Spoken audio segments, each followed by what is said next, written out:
You are about to enter a great adventure.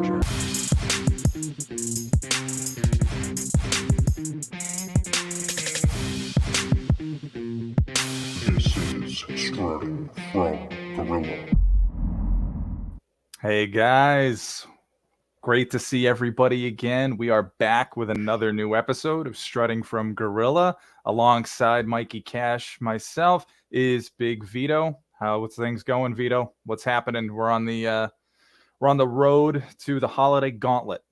I am excited. I'm ready to rock, Mikey Cash. We're talking about the icon Sting today. It's Sting! You know, I'm really glad you did that because I would have butchered the hell out of that if I did it. I was trying to debate how loud I was going to make this thing, so I'm sorry to our listeners. No, you're good. Yeah, you know, I think this episode, obviously, he has a lot going on right now, right? He came back to AEW and now he announced his retirement match, which all of these retirement matches, it's like a quick hit, right? I feel like it's not really a retirement match, but he's been doing it for so long. We thought it would be a great opportunity to talk about his career. And, you know, as we did some research for this, Mikey, I learned a lot more than I had thought. And, who's probably not going to be happy about this episode? Who would that be?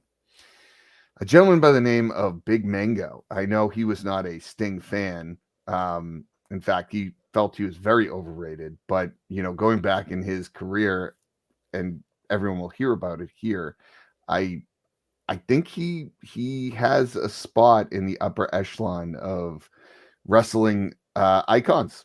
Do you agree or disagree? You know, I have to say that I agree with you now. After doing all of this research, which for me, I wasn't someone who was very familiar with Sting. Like I knew who Sting was, but I wasn't a staunch WCW guy. So I didn't see a lot of his stuff. I would read about it. I would see clips of it here and there. But honestly, preparing for this podcast was actually really educational for me. So I have to say that I kind of finally understand what the hype was about with Sting. So I'm all for it. He's up there.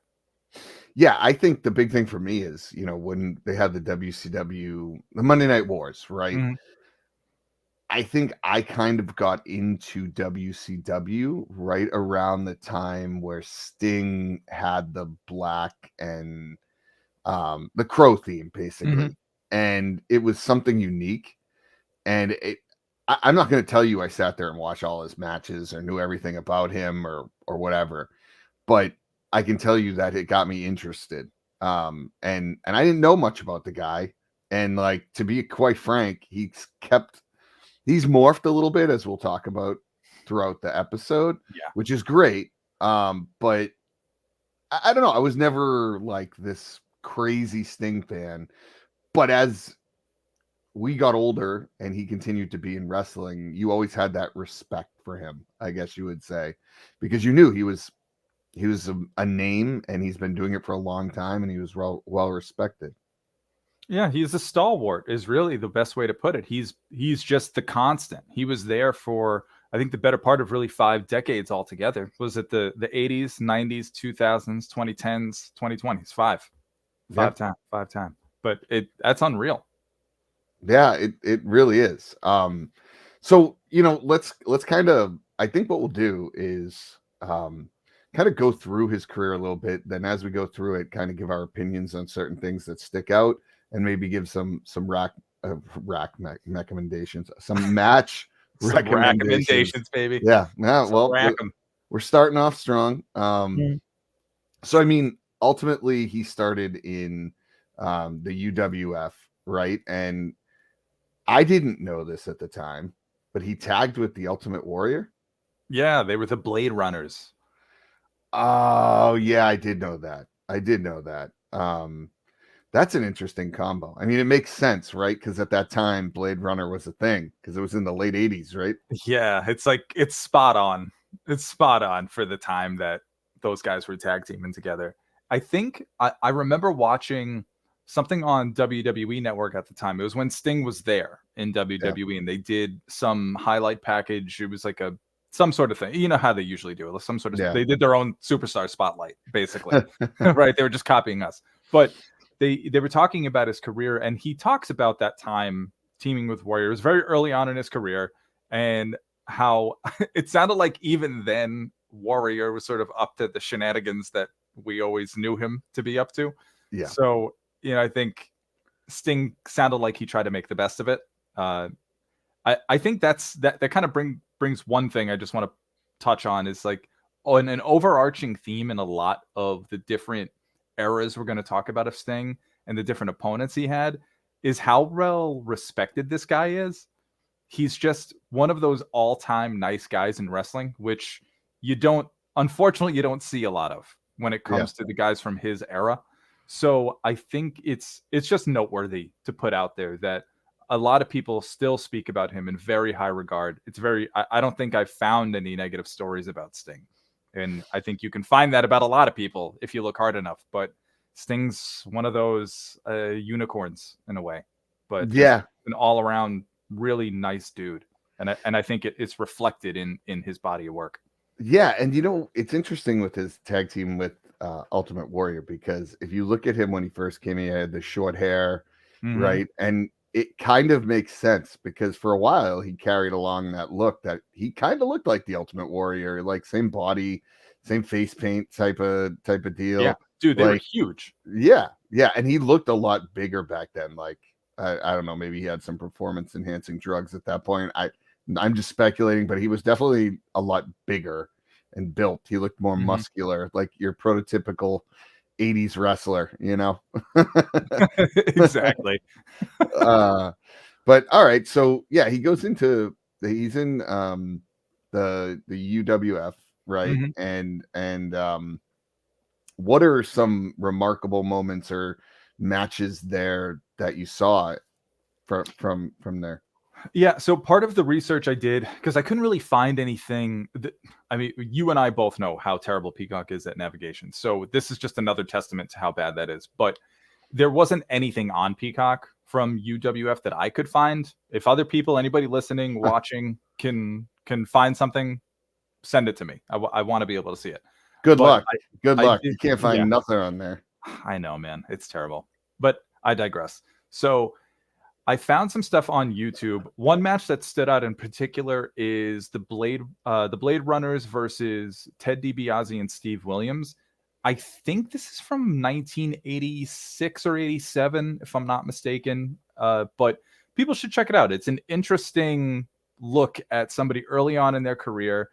It's very clear that he's still kind of green. It's just the way the styles worked in the match. It's, they keep it kind of simple, but obviously the guy was talented, and you can tell that right off the bat. But yeah, he was very clearly early on in his career and not as polished as we see him in the later feuds that we'll be talking about.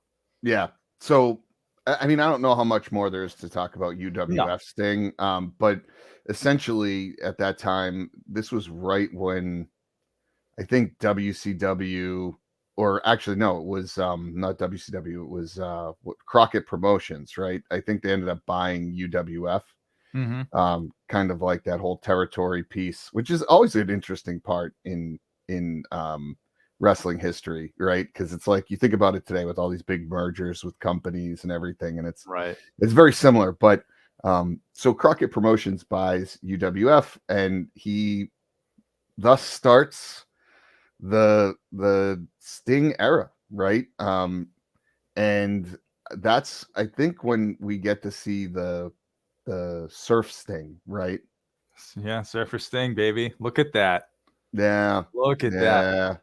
He comes in, like, you can see it's like a very Ultimate Warrior, like 80s rocker look. You know what I'm trying to say? Yeah, dude, he was look at that. How patriotic is that? I'm pretty sure that I watched the match that he wore that gear from just recently. I think that was from Great American Bash. Yeah. Yeah. I could it's very, very Cody Rhodes-esque too. In a way, yeah. Yeah, that makes a lot of sense. Yeah. Yeah, very Cody Rhodes-esque. But all right, let's talk about some highlights when he was um in WCW. Well, first off, before we get even into the matches, I probably should have highlighted this earlier, but a lot of the matches that we're just going to throw out there for you guys to check out, some of them are going to be on YouTube, some of them will be on Peacock, and when we talk about his TNA days, that will be on the Impact Plus app. So, your boy Mikey Cash loves him some Impact, or now TNA, since they're going back to that name. So go back on there, check it out. It's a great service. It's better to navigate than Peacock. Everything is way more organized. You'll love it. You'll love it. If you're a little obsessed with order like myself, then you'll really enjoy what that app has to offer you. So yeah, just wanted to put that out there. Some of this stuff will be on YouTube, and we'll actually have a playlist up on our YouTube channel of some of the matches that we found. So go there, check it out, follow that link when we post the episode. So, all right, man, let's get into it. Yeah. So one match that I didn't get to watch. This is of course, the first thing I talk about is something I didn't even see. But I think you put this on there, a tag team with Dusty Rhodes, Starrcade 88 versus the Road Warriors. Did you watch that match? I did not watch the full match. I kind of like breezed through some of the older stuff, but yeah, I mean, it makes sense, right? Dusty I think he was the booker at that time. And he always loved to book himself in matches. And I could see him. I mean, are you shocked? Like, that's kind of how it worked. Yeah. I mean, if you go back and read the history of WCW, it's crazy. Like, the people they had in charge of booking was like him, Flair, and it was such a weird way to book matches. And it was all so political. Like, I mean, it's still political, but it was even worse back then. And anyways, I digress. But yeah, no, I thought that was an interesting tag team because, it's wild to think that he was in a tag team with Dusty Rhodes. And you think of how old Dusty Rhodes is or would have been today. Yeah. And Sting is technically still wrestling. He's not full active guy, but he's available to wrestle. I mean, he was jumping on caskets just a couple months ago. So right. It's just wild to think about. But what an interesting tag match, right? I mean, that's when the Road Warriors were hot. Like, they were a very hot tag team. And you got Dusty Rhodes, the working class guy, and you got Sting, who's kind of, you almost feel like at that point, like he was in a young Hulk Hogan stage, right? Like I always kind of look at those two as you think of at that point in the early 90s, you think of WWF, you think of Hulk Hogan, right? And I think when you thought of WCW, you get a little bit of Flair, but for some reason, Sting was always the purest of WCW. He never really went anywhere else. He never moved around. Like, Dusty was in WWF, then he was in WCW, then back to WCW. Like, Sting was always there, and he was kind of the guy. He had that huge baby face persona, and this was kind of before. This was right at the start of like Surfer Sting, and I believe they won the tag team titles, didn't they? Maybe I'm wrong. Well, we could, we'll fact check that one, but yeah, I can't remember. I thought they beat the Road Warriors. Let's put it that way. I mean, it wouldn't shock me if Dusty put himself in a match. There's a chance he put himself over too. Yeah, and I'm pretty sure there was a Dusty finish involved with it in some way, shape, or form. I really think there was. Yeah, it's just interesting. I wonder how. Obviously, Dusty must have seen something in him to want to tag with him and get a little bit of his own rub from that. Because it's 1988. This is 2 years into Sting's professional career. So he's still pretty green. And then you got somebody like Dusty who was sort of gearing up towards the end. He's at the twilight of his like real prime years. So it's really interesting that you would have them team up. Obviously, I think Dusty must have seen something in him. And hey, it gets him in a prominent spotlight. We've seen veterans do this before, right? I mean, look at Chris Jericho. It's a similar thing. Look what Sting's doing now. So this is a very common part of wrestling. But just interesting that those two tag teamed back in '88. Another match that stood out that I did get to watch was Sting versus Great Muta, and that was really cool. It was so there's two matches that they had. One of them was from WCW Power Hour back in '89. That's on YouTube. That's on our list. The other one is the Great American Bash in 1989, and that one is on Peacock, and that's the one that I watched. And you could tell right off the bat that this crowd loved this young up-and-comer, this up-and-comer. Man, I'm way off too. So this blue chipper, that's even easier to say. So they really love this this young guy. I mean, he's got like the blonde hair. It's short. He's got that whole surfer vibe to him, and the ladies loved him. You could hear how loud those cheers were for him. So clearly he was a hit. But you could also see how good he was in the ring, like right off the bat. I think it was against the Great Muta. They had like almost like the War Games ring set up, where it's like the two rings. Yep. So to start the match, he just like jumps over both top ropes onto Muta. It's crazy. I'm like, what? So fast forward to 2023, and he's jumping off ladders onto a table. Like some things have not changed with Sting and his desire to take risk and to just start the match off hot. Yeah, you forget how good of a wrestler he was back in the day, because like for the past probably decade, he's been a shell of himself, right? Like if you really think about it, I mean, even when he came into WWF or WWE, he was past his prime. Like he was stiff. Right. He's older, right? Mm-hmm. But like I went back and watched a lot of the matches, and he was very athletic, very agile, and I would tell you that the Great Muta match was probably right around the time when he was taking off, right? That was the start of everything. And what's interesting about the Great Muta is he developed a lot of the guys that came along at that time, like the Vaders, and he's a very physical style of wrestling. Right. And I think it was almost like an initiation when you wrestled him, right? Because you had to take what he was going to give you. And I think that's why he had so much respect from a lot of the other wrestlers. So for him to kind of start his career against, and it wasn't a start of the career, but for him to really, this be the jumping off point. Yeah. I mean, this be the real jumping off point. I think it's very fitting. And I know the Great Muta was he was just inducted into the Hall of Fame, but was there was something with Muta and Sting when he was inducted into the Hall of Fame? I don't know what it was. Was it, I think maybe he wanted Sting to induct him into the Hall of Fame originally, but he couldn't because he was with AEW at the time. I think so. There was something, don't quote me on it. There was definitely something about it because he had a lot of respect for him. But this is a match that definitely had a Rhodes finish. That's what it was, right? Oh yeah. It's that classic. It's a visual win, but he didn't win, and it's just Well, I think it's always because, again, with Dusty being a booker, he doesn't want someone. It's like you want both wrestlers to come out on top at the end, no matter what. Someone's gonna lose, right?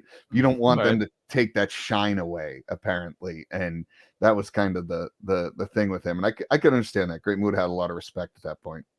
Yeah. Well, we'll talk about how that particular style of finish just did not age well over the years. We'll get to that particular match with Sting, but we're not there just yet. No. Something I want to talk about just going forward in his career is his intense rivalry. Probably the rivalry that really put him on the map was against Ric Flair.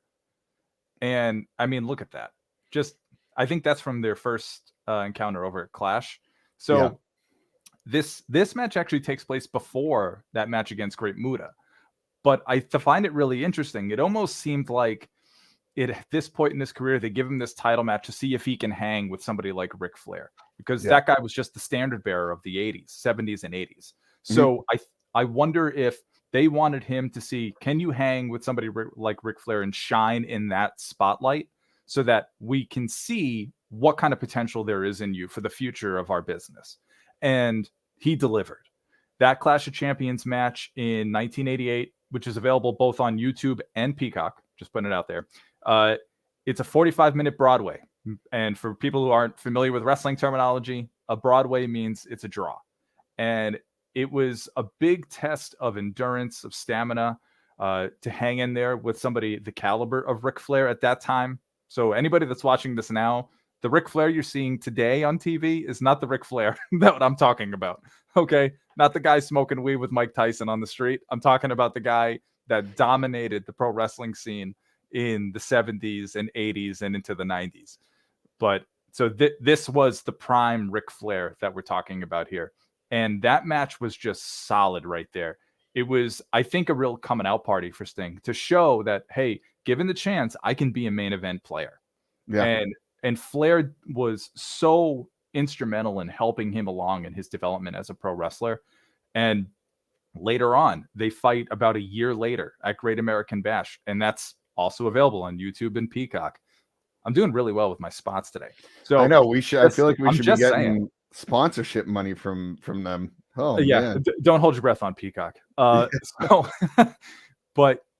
Great American Bash 1990, the pop when that guy finally wins the world title, and this is Sting's first world championship win. Well, I mean, it's fantastic. And let alone, so I had my own personal notes on my phone. So something from Great American Bash 1990 is the cameos in this match. So there's cameos from El Gigante, who was handcuffed to Ole Anderson to prevent any interference. It was awesome. I mean, El Gigante was actually pretty he was in shape back then. He was pretty spry young guy. The Steiners were in there. It was just like a mishmash. Like, it was kind of like a schmaz at the end, but like Sting ended up coming out on top and winning it. So it was like the perfect feel good mess of an ending. In some ways, though, that ending to that match at Great American Bash felt like some of those later matches that you and I probably used to enjoy with like Rock and Stone Cold. Like, it felt like Attitude Era, which is like a bunch of shits just happening at the end. And then like somebody walks away, gets the win, and everyone just goes nuts anyway. Nobody really cared about all the interference. They were just happy to see like their guy win. Yeah. You know what's interesting though about the Sting Ric Flair rivalry? It's probably one of the more underrated rivalries in the sports. Like, you don't talk about it very much, you don't think about it, but they had this like over the years, like probably over 3 decades, had 2 to 3 decades really. They always, it was a great matchup. And one thing I learned, and this was later in his WCW career, but I found this really interesting for all of the wrestling we talk about and all of our wrestling knowledge. I did not know this, that Sting and Flair were the first match of WCW Nitro ever. And they were also the last match when WWF bought them, which is crazy to me. And it's like full circle. It's like such a poetic moment. And I never even knew it. Never knew it. And what's crazy is they mirrored the matches. So if you were to go back and watch the first one and watch the last one, it's very, very similar. That's amazing. Now I need to go back and do that. Yeah. I've been doing my Nitro rewatch as it turns out. So I need to go back and just watch both just to see the symmetry of it. That's kind of beautiful in a way. Yeah, I know. Well, really sappy moment here at Strutting from Gorilla, but it's true. It's true. Yeah, yep. But yeah, always put on great matches, great rivalry, very underrated. But as you go through his career in WCW, another piece that we didn't know about, well, I didn't, maybe you did, but you'd think throughout the years, there's a few matches, you always, as a fan, when WCW was around, you always had these dream matches. You always wanted Goldberg versus Austin, or like, it was like a huge thing back in the day. And sometimes we're lucky enough to get these matches. Other times we weren't, right? And one of the ones no one really probably talked about it, but Sting versus Stone Cold. Yeah, well, I mean, so it's not Stone Cold as we know him today. No, but it's from, what was it? It's one of the old WCW Saturday night tapings from '94. This one, unfortunately, as usual, is not on Peacock, but it is on YouTube. You can find it. Like I said, it's going to be on our playlist, so check it out. And it's, it's fine. I don't want to like bash Steve Austin at the time. Like, it's a good match, but it's clear that he's not the Austin that we all knew. But it's almost it's kind of similar to what you saw what we're talking about in some of the earlier matches of Sting, right? It's any wrestler that's kind of earlier on in their career. So they're still developing and they're working with people better than them. And at that time, Sting was probably one of the best you can get. So he was clearly established. He was already a world champion multiple times by that point. And it was helpful to have him in that kind of, was it a TV championship tournament, I think? Well, that's the other thing. Yeah. It was a tournament match, right? And you think about it, like think about King of the Ring tournaments, right? Right. Yeah, it's the same concept. And Austin at that time, he was, I think, Steve Williams, right? And he wasn't the guy they were pushing, right? Let's put it that way. And it was at the time when, you felt like nobody knew who he was, and he was pissed off because he thought he was better than everybody else, and probably one of the reasons he left, right? Because there's always that. Well, I mean, he was coming right off of that split from his tag team with Pillman. Remember the Hollywood Blondes? The Hollywood Blondes, yeah. And it was like a fairly successful little tag run, which was good for him. Yeah. But he just wasn't there yet. I think. I mean, he ends up getting fired because he gets like that tricep injury, whatever. We've heard that tale 1,000 times, but I think this was towards the tail end of Austin's WCW tenure. I'm pretty sure it was. It was up there with one of his, I think, last matches around that time. Mm-hmm. So, but anyways, I like to point that out because I also did not know he faced him. Is it going to be a match you'd see on WrestleMania? No. But it's always interesting to go back and see these matches that you think, oh, we never got to see Sting versus Austin, and like, well, you kind of did, you know what I mean? You kind of did. So then moving on, some other his big rivalries here in WCW, and this was kind of before my time of watching WCW. Mm-hmm. But his rivalry with Vader, Vader has to be arguably his best rivalry. I mean, and you could debate this, right? Like, you obviously have Flair, which we talked about. He's a stud, Flair. Mm-hmm. But the matches with Vader, you don't think about Vader and some great matches, but if you were to look back at his career, I would tell you they'd be with Sting. Honestly, this is a rarity here on this show, but I completely agree with you, Vito. Wow. Like, looking at that picture, you could just see the power of Vader at that time, and I felt like all the stars aligned for that particular rivalry. It reminds me of, I think, what a lot of wrestlers, and we've seen them, we've talked about the matches of these guys before, but it's almost like every big star kind of needs to go through different rivalries that help them attain certain facets of their character. And I think for Sting, he was looking for a guy that was going to help him develop like that kind of mean streak that he could have a fight. Because up until that point, all of these matches he was having with folks, I think, was getting him to a point of being a better wrestler. But this was one of those situations where he needed to have that so that he knew how to brawl. And it was just a different facet of him being even more well-rounded and being able to handle all comers. Yeah. And he needed somebody like Vader to teach him how to do that. And it was basically trial by fire. I mean, I had it in my notes on my phone, Vader, brutality at its finest. That's just that's the phrase that came to mind, because all of those matches. And so the matches I'm talking about, there's three in particular that really stand out, and like they're in order: Great American Bash 92, Starrcade 92, and SuperBrawl 3, which is in February 93. All three of those are on Peacock. I really encourage people to check them out. There's even, I think I forget whether it's Starrcade or whether it's SuperBrawl, but they have like a leather strap match that is unbelievable. It's arguably their best match together. And the absolute power that Sting displays in this match, and it's a credit to Vader as well, because he he doesn't get the credit for being sort of like he's got a little Bam Bam in him with his agility and what he can do in the ring for a big guy.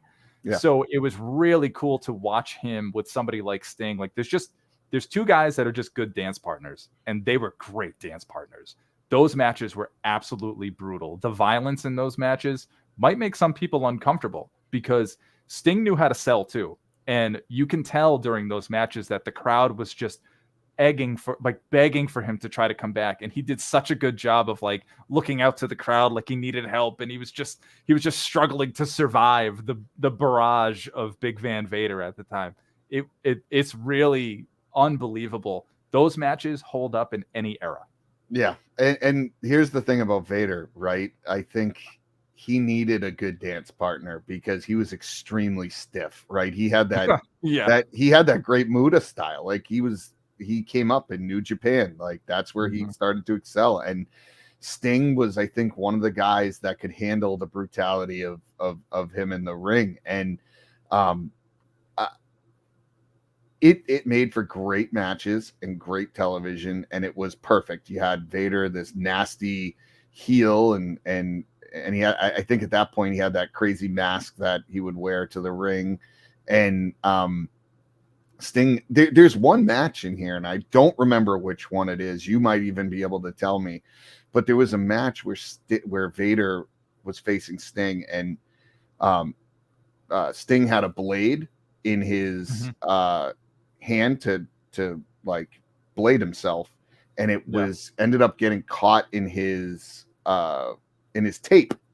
And when he went to hit Vader, he pounded Vader over and over, not knowing that the razor was there. And Vader ended up having to go to the hospital afterwards. Like he was seriously hurt and bloody. And it's uncomfortable to see. Do you remember which match that is? Or no? I can't remember which one it is. I think it might have been SuperBrawl. I think it was, because I think it was in another country. Maybe. I'm not sure. But either way. It's a brutal match. All the matches he had with Vader are particularly brutal, but he needed that. And this kind of reminds me of, like, we don't necessarily have it on here, but an honorable mention along those lines is some of the matches he had with Cactus Jack. Oh yeah. Also in the early 90s. So he went through quite a gauntlet of two guys that know how to brawl and know how to hit hard and will challenge you physically. And it was great for Sting's development as a main event guy. 100%. All right, so we've spent some time on the older Sting. Again, I know, not my forte, not your forte. We had to do it. No, but so okay, so we're talking everything up until what, 94? We mentioned the Steve Austin match, 94. So 95, Nitro starts. He has his the first match of Nitro is him and Flair. Sting is sort of there during the Nitro run from 95 through 96, and anybody who's a pro wrestling aficionado, 1996, July in particular, Bash at the Beach. It's a turning point for pro wrestling. It's one of the bigger factions we've seen since the Four Horsemen. It's the NWO. And as soon as that happens, like shortly afterwards, Sting is gone, right? He gets written off. I don't know if he was injured. I forget exactly what, but then think about it, Mikey. You get Hulk Hogan in here, and all of a sudden, Sting was one of the big baby faces in WCW, and then you got the biggest baby face of all time, brother. Right? What are you gonna do? You can't. What you gonna do? Right? What you gonna do? Take some time off is what's gonna happen. What you're gonna do? And Hogan can't share the spotlight. So what does Sting do at this point? Well, he has to reinvent. And if I'm not mistaken, wasn't it Scott Hall that helped with the development of that? If I'm not mistaken. Yeah. So I mean, the way that it worked, right, is Hogan needed an admirable foe, right? Think about it. You're an NWO and you're destroying everybody, and you're a heel, but everybody loves you. It was a weird combination, and they needed someone who could be an admirable foe to him. And so as he reinvented himself, I think you're right. It was Scott Hall who said, hey, you should, it was almost like a the movie The Crow, right? Mhm. He Mhm. he came out and said, "Hey, Look at that. Look at that this is what crow. we need." And Yeah. at that time in wrestling, it was all about anti-heroes, right? Guys that were bad that were really good. Like you think about the Austins and even the NWO. And so Right. they needed an admirable foe for the NWO and Hogan. And this gimmick started to really take off. Yeah, I think I have the date up here. January 20th, 1997. That is the debut of Crow Sting. And who does he actually confront of all people? Macho Man. It's really Yeah. interesting. Comes down from the rafters. It's one of the coolest shots I've ever seen. People can find that on YouTube. It's up there. And it's also on our list. But it's a real turning point in his career, and it's one that he continues to sort of. I think he evolves even that character as time goes on. It never goes back to Surfer Sting. Once that line is crossed, he never really goes back to that. So it's really interesting to see how this, like, it's almost like two careers. And as soon as he starts as the Crow Sting, he's completely different. He's not cutting the same promos. He's actually quite reserved. He's quite quiet. And I think that adds to that aura, that mystique about him. There's elements of his character when he first debuts this Crow version of himself that do remind me a little bit of Undertaker, and only in the sense that he didn't really talk. And Undertaker for a long time wasn't known for promos at the time, right? I mean, it wasn't until the late 90s where Undertaker was really starting to cut that kind of stuff. Paul Bearer was his mouthpiece. So I think in a similar way, there was a mystique of this guy's just not talking. So where's his head at?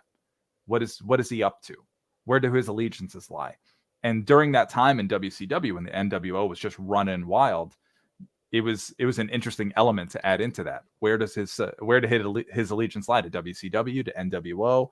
Obviously, those questions were answered because it turns out he was still pro WCW, which to the delight of all of the fans. You needed somebody fighting for the good boys. Oh yeah, and he was at that point he was the WCW standout, right? And he was Yeah. always overmatched, but he'd come out with the bat, and he didn't wrestle for like a year. No. From that match in Starrcade that he has with Hogan. Starrcade is in, I think, November, December. So he goes all year just showing up, whacking people with bats, flying back up. Just all year. That's the majority of Sting's appearances. But it was so unpredictable. That's Mhm. when WCW started to beat WWE or WWF in the ratings. Right at that point, that whole year was the turning point, and they did a great job building up the match. It was a great segment, and I think they had like a fake Sting for a while, Yeah, and yeah, I remember that. yeah, and he got pissed, and it was this whole thing.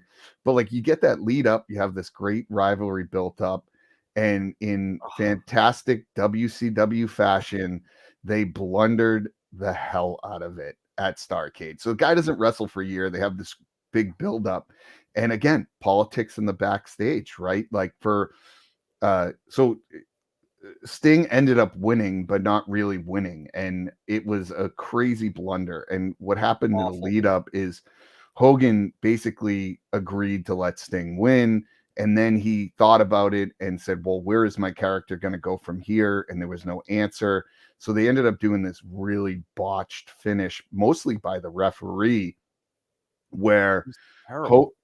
Hogan ended up winning. And I can't remember exactly what happened there. I just watched it yesterday. So, because I feel like this particular match needed to be fresh in my head. Yep. So, one, Bret Hart is involved in this match. That's what it is. They tried to 97. It's a month after what it is. the Montreal screw job. So they tried to do their own version where apparently Nick Patrick, the referee, counts quickly when Hogan pins Sting, but it wasn't a quick pin. It was like if you go back and watch it, he counted like a regular referee. There was no, but look at that. Such great promise at the beginning of that match. So later, after the bell rings, Brett stops the guy from announcing that there's a winner. he punches the referee, says that the count was too quick, and then I guess like the match essentially restarts with Bret Hart as the referee. That's what it was. And then Sting puts Hogan in the Scorpion Deathlock. He points at him because he's like, I got the sharpshooter in for you, dude. The screw job, all that, brother. And then he rings the bell and like everybody from WCW storms the ring to like lift him up on their shoulders and celebrate the new champion. But it's just so shittily done. There's no other way to like all of that build up, and you had like a schmaz at the end. It just was awful, man. It was just it just takes the wind out of the sail of something that should have meant so much more to a guy. Agreed. It was such a great build up. They had all their eyeballs on there and they fumbled it. But the crazier part was they did a rematch of this I think it was maybe the initial episode of Thunder, and the match went long. No. I'm sorry. They did a rematch of it the next night on Nitro, and the match went long, and they had to cut it, so they never showed the ending. So people who tuned into WCW were pissed. So they actually had to replay it on Thunder, and it was like the beginning of the whole end of WCW. Like there's a lot of points you can point to as the beginning of the end, but like this is when they were on top of the world, and the politics got to them, and they let the asylums run the show, and it was no good. And poor Sting, like you'd think something like that could possibly ruin somebody's career, but unfortunately it did. Fortunately it didn't. Yeah, but the man was immune to it.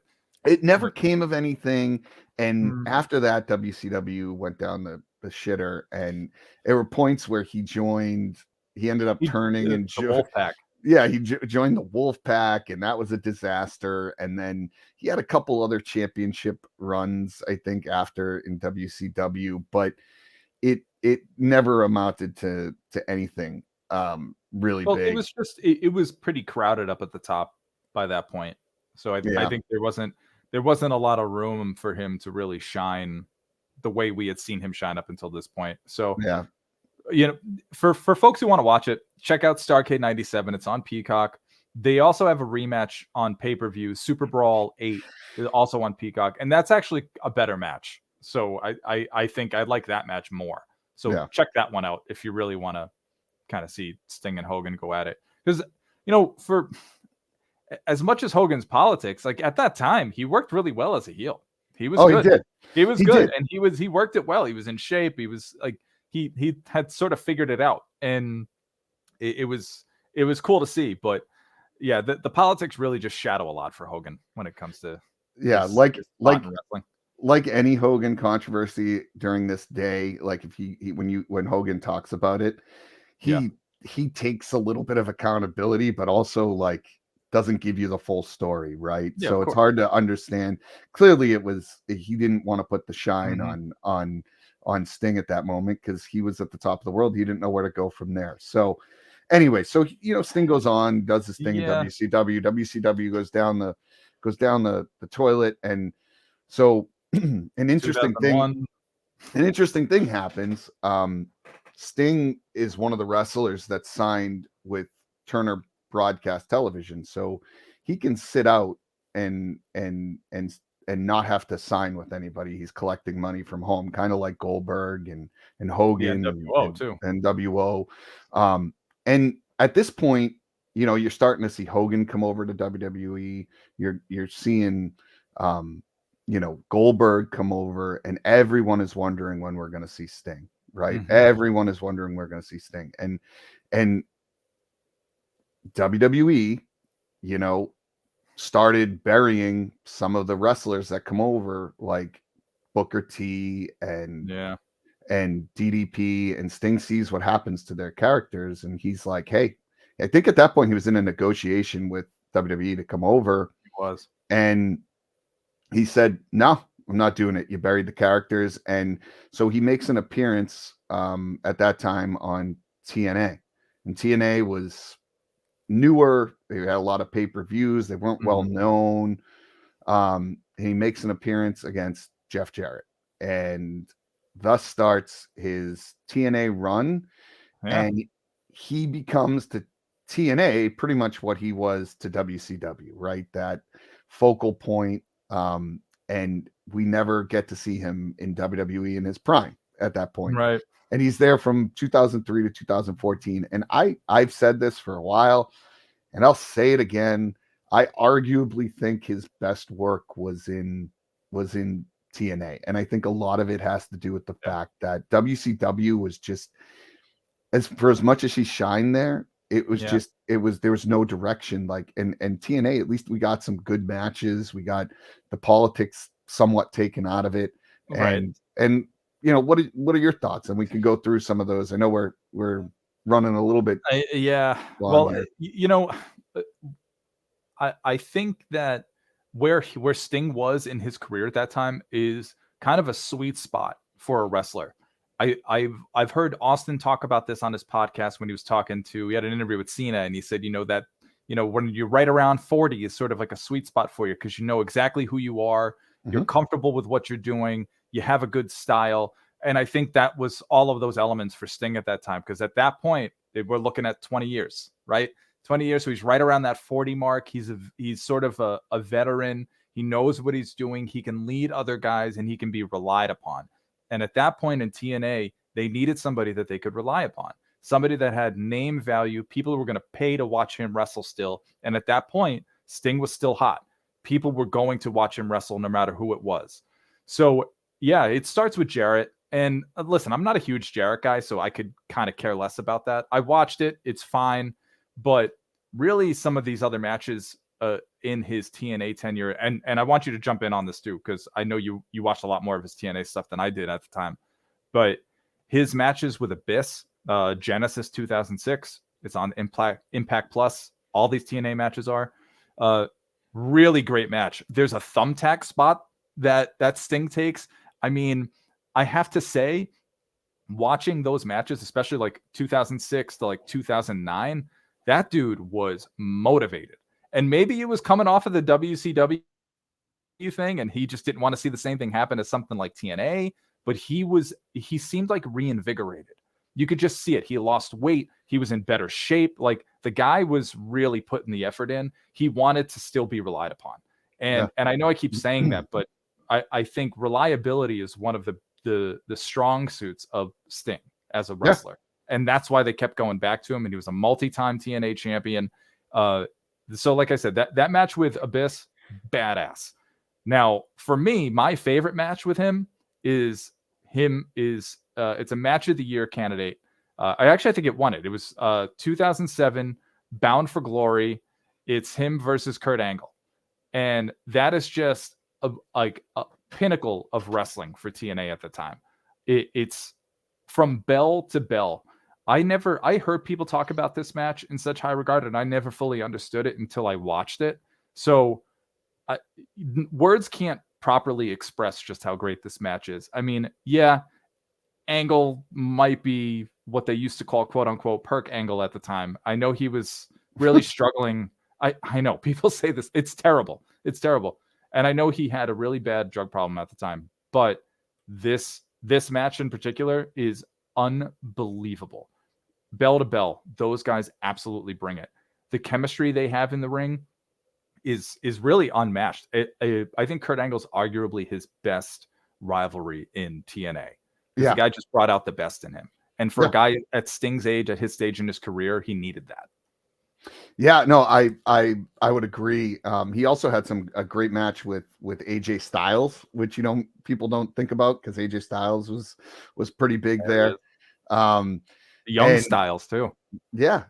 So he had some great moments in there, and again, he was a ratings getter, like, at that point, and TNA needed it. They were never going to seriously compete with WWE, but they gave us a second option to some degree, and it was a lesser second option. But they had, honestly, I think some of the stuff they were putting out at that time was better than what AEW was putting out. I really do. And they had the Main Event Mafia, which was Steiner, Sting, who else?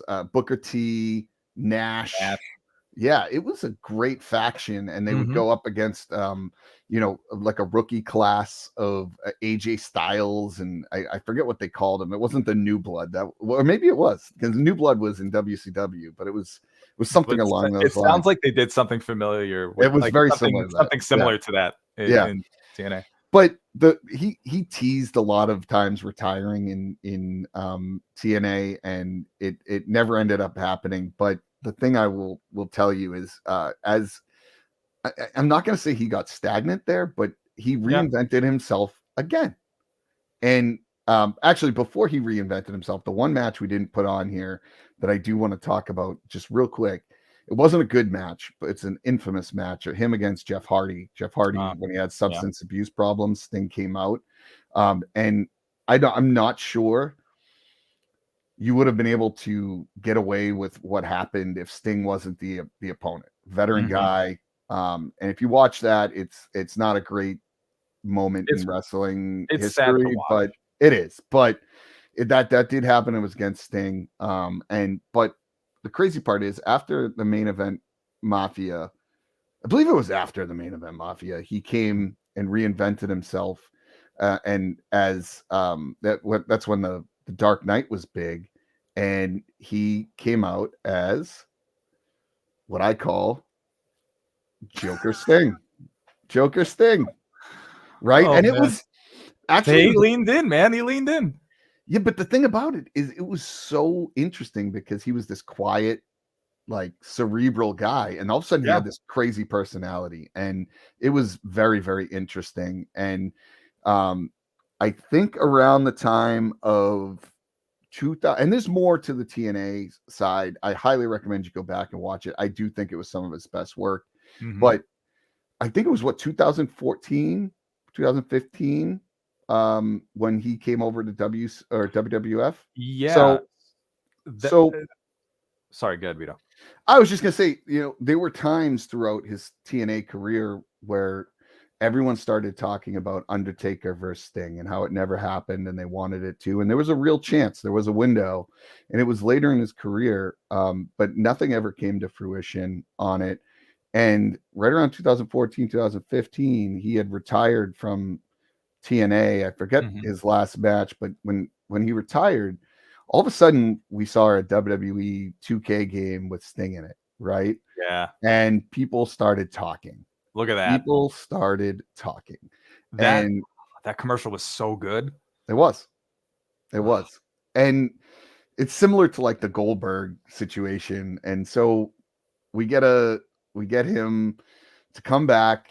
He goes to WF for the first time ever, and he had his spot at WrestleMania, which was a pretty cool match. I think a lot of people hated the ending when he faced Triple H, and he ended up losing. But that was when NWO came out and DX came out, and I thought it was a cool moment. Like, I thought that was really cool, and I think everybody did. But I think, as WWE does, they bury people. I'm not gonna say they buried him, but I don't think they buried him. But he shouldn't have lost. Like, he shouldn't have lost. Okay, I agree with you on that point. My disagreement is that it was shitty because of the ending. We were just talking about all the craziness that was happening in his match with Ric Flair when he won the title and all that. Yeah. And we said, well, why did I like it? Oh, because it reminded me of the Attitude Era, where there were things like craziness would happen, and then there would be a finish, right? So unlike that Starrcade match, this was like a bunch of schmaz, but then there was a finish. Like, it was a clear-cut finish. It was just craziness. It was Attitude Era nostalgia at the best that they could provide at that time. It was DX and the NWO. It was the only time we ever got to see something like that. So, and I think they went for it. They just this is just going to be an absolute car wreck, and you're going to enjoy it. And everybody did. The crowd was crazy for that. Yeah, match. I enjoyed it. I remember when it happened, because I'm pretty in tune with like the wrestling rumors, and there was no rumor about this, and it just happened. Yeah, and it was awesome to see. I was so shocked. It was great. It was cool. It was just cool because of what Sting represented. Yeah, and I think that was. And people complain, oh, this was one last time they get to put the nail in the coffin of WCW. Yeah, maybe, but at the same time, it was a really fun match. We could always argue about who should have won this, who should have won that, but that was a moment. And I think in WWE, we know what they do. This is what they want. Yeah. It's not necessarily in their eyes about who wins, but what do you remember? And everybody will talk about they remember DX and the NWO. Yep. And I think, unfortunately, his WWF or WWE career did not last super long. He only had one other match, right? It was against Seth Rollins. He had a tag match with Cena. It was on Raw. Yeah. And I forget, I don't even remember who the opponents were. It might have been Seth and Kane, Corporate Kane at the time, but it was that match. It was Night of Champions, him versus Seth Rollins, and he took that buckle bomb into the corner, and it just like that one. That's another one of those. It's hard to watch because you see him like clearly hurt, and he's like trying to have the match, and they ended up having to sort of go home early on it, and that was really it. You didn't really see anything from him. Nope. In WWE, he got inducted into the Hall of Fame, I think, the following year. But he did, and he retired, and we never got the Undertaker match that everyone wanted. I know. And I think I think so. His contract came up in like 2019 because he was on a Legends deal, and you'd see him here and there on like all the WWE programming, but he never got any the respect he really deserved in WWE.